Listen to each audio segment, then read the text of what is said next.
రాష్ట్రంలోని వర్కింగ్ జర్నలిస్టుల పెండింగ్ సమస్యలను వెంటనే పరిష్కరించాలని ఏపీయూడబ్ల్యూజే ప్రతినిధులు ప్రభుత్వాన్ని డిమాండ్ చేశారు. ఏపీయూడబ్ల్యూజే ప్లాటినం జూబ్లీ ఉత్సవాల ప్రారంభ సందర్భంగా హిందూపురం మండల తహసీల్దార్ కు జర్నలిస్టుల సమస్యలపై వినతి పత్రం అందజేశారు. ఈ సందర్భంగా హిందూపురం ప్రెస్ క్లబ్ అధ్యక్షులు రామాంచి మాట్లాడుతూ వర్కింగ్ జర్నలిస్టుల ప్రమాద బీమా పథకాన్ని వెంటనే పునరుద్ధరించాలని కోరారు.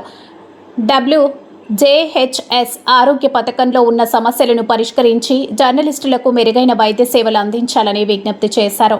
హిందూపురం జర్నలిస్టులకు ఇళ్ల స్థలాలు కేటాయిస్తామని ఇచ్చిన హామీని ప్రభుత్వం అమలు చేయాలని డిమాండ్ చేశారు.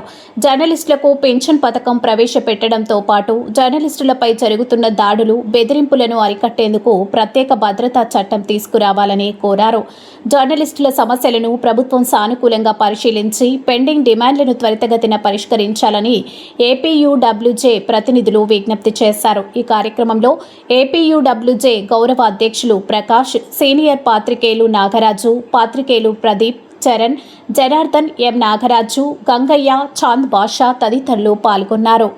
ఈ రాష్ట్రంలో జర్నలిస్టుల సమస్యల కోసం నిరంతరం కృషి చేస్తున్న ఏపీయూడబ్ల్యూజే ఈ రాష్ట్రంలో జర్నలిస్టుల సమస్యల కోసం నిరంతరం కృషి చేస్తున్న ఏపీయూడబ్ల్యూజే 70వ ఆవిర్భావ దినోత్సవం సందర్భంగా రాష్ట్ర వ్యాప్తంగా జర్నలిస్టుల సమస్యలపైన అన్ని ప్రభుత్వ కార్యాలయాల్లో సమస్యలపైన వినతి పత్రం అందించే కార్యక్రమాన్ని చేపట్టడం జరిగింది.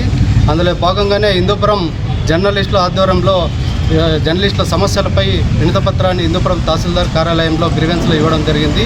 ప్రధానంగా రాష్ట్రంలో నెలకొంటున్న జర్నలిస్టుల సమస్యలు ఏదైతే ఈ ప్రభుత్వం రాష్ట్ర వ్యాప్తంగా ఉన్న జర్నలిస్టులకు ఈ ఇళ్ల స్థలాలు ఇచ్చి ఇంటి నిర్మాణం చేపడతామని చెప్పి ఈ ఎన్నికల హామీలో భాగంగానే జర్నలిస్టులకు ఇమ్మీడియట్లీ స్థలాలు ఇచ్చి గృహ నిర్మాణాలు చేపట్టాలని చెప్పేసి ప్రధానమైన డిమాండ్.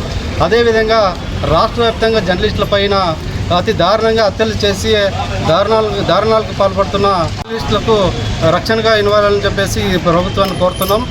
అదేవిధంగా జర్నలిస్టులకు ఏదైతే ప్రమాద బీమా అనేది గత ప్రభుత్వంలో ఏర్పాటు చేశారో దాన్ని పునరుద్ధరించాలని చెప్పేసి ప్రభుత్వాన్ని డిమాండ్ చేస్తూ ప్రధానంగా ఈ జర్నలిస్టుల హక్కులను, సమస్యలను నిరంతరం కృషి చేస్తున్న ఏపీయూడబ్ల్యూజేకి ప్రత్యేక ధన్యవాదాలు.